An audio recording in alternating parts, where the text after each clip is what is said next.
shaqaalaha tababarka qaadanayay ayaa ka koobnaa 16 toddoba ka mid ay ahaayeen caruurtii shaqaalihii ka howlgeli jiray hay'adda duulista hawada xilligii dawladda dhexe kuwaas oo ka baxay jaamacadaha dalka waxaa kormeerka uu ku tagay wasiir Maxamed Cabdullaahi Salaad Omar dugsiga tababarka shaqaalaha kaasi oo ku saabsanaa qaabka loo sugayo amniga garoonka diyaaradaha ka soo degaya kuwa ka baxayo iyo rakaabka saaran sidii ay u heli lahaayeen adeegyo hufan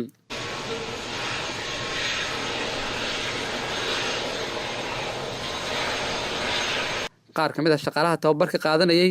ayaa soo dhaweeyay waxaana u mahadceliyeen doorka wasaaradda ay ka qaadatay waxaan baranaa security and safety civil aviation and risk management ayaan baranaa waxa ka mid ah sida oo diyaaradaha in iyo rakaabka raacaya in la badbaadiyo khatarta laga ilaaliyo dhibaatooyinka ku soo wajahan in laga hortago halkan waxaa nooga bilowday glass oo aan international level ku baranayno oo security-ga ah waxyaabo aan hore u baranin ayaa hadda noo kordhay wax badan ayaa ka shaqeynaya civil aviation-ka Soomaaliya horumar fiican ayay gaaraysaa macallimiin fiican oo international loo keenay agaasimaha guud ee wasaaradda gaadiidka iyo duulista hawada Cali Gacal Gaabo ayaa xusay in ay soo diyaariyeen shuruucdii maamulka hawada uu horay dalku u lahaa isla markaana ay ku wareejin doonaan maareeyaha waxaan rabaa maareeyaha inaan u sheego dhammaan shuruucdii hore aniga waa soo aruuriyay waana haaya oo ku saabsanay safety-ga iyo certificate-ka oo airworthiness-ka xeerarkii oo dhan juhdiyaan gelinay wasaaraddii ku yaaliin waana kugu soo wareejinaynaa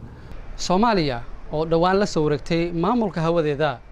ayaa hadda xoojinaysa tababarka shaqaalaha ka shaqeeya qaybaha kala duwan ee maamulka hawada dalka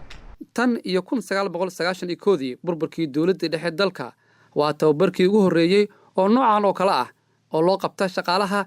hay'adda duulista hawada isla markaana uu ahmid weyn u leeyahay sida uu sheegay wasiirka wasaaradda gaadiidka iyo duulista hawada mudane Maxamed Cabdullaahi Salaad Omar koorsadan hadda aan bilaabayno oo ah ku saabsan security-ga aviation-ka waa koorso aad iyo aad muhiim u ah diyaarado badan ayaa Soomaaliya raba oo international ah inay Soomaaliya yimaadaan oo Soomaaliya ka shaqeeyaan mid alla mid timaado waxay sameeysaa baaritaan ayaa waxay ku sameeysaa sida aan security-ga airport-ka u hagaajino Cabduqaadir Cali Axmed warbaahinta qaranka Muqdisho